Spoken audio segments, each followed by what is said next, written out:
Hey, what's up, guys? Johnny Con here, aka Not Such a Conqueror. I've been getting shit sleep.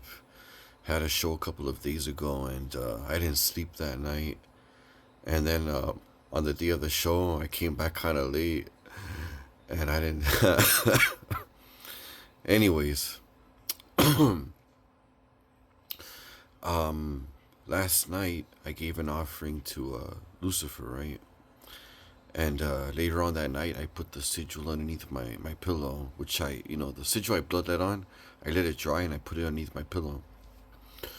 And that night, I had some interesting dreams, but notably, I had a visit from a succubus.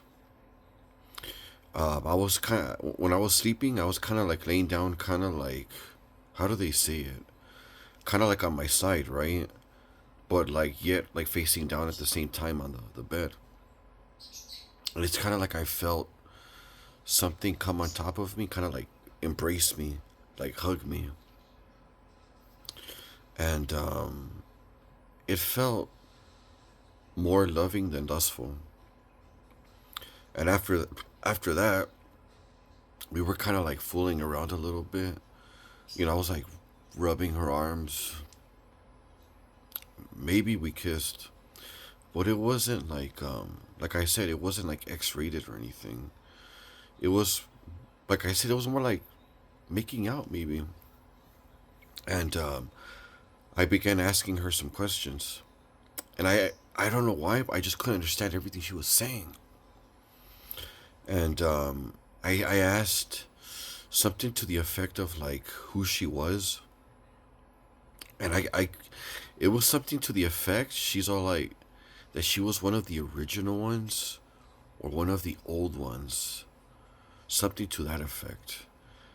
And the next thing that I could understand from her that was legible, yeah, like where she was from or whatever. She said that it was boring where she was from, or that nothing ever changed or whatever. Kind of like like she just wasn't like too amused, like where she was from or whatever.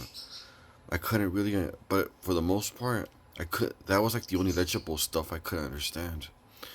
I couldn't really understand like what else she was like saying, but the whole encounter, like I said, it wasn't really like lustful. It was more like loving. And see the thing about me that I expected to have some like nightmares or whatever. I'm all like, ah, but that's cool, man. See, like, and the next dream that I had, like, I actually dreamt of one of my dogs that passed away many, many years ago. See, like, not everything that I dream about or whatever is a nightmare. It was actually pretty like wholesome and pretty dope. But anyways, yeah, I just wanted to share that. All right, peace.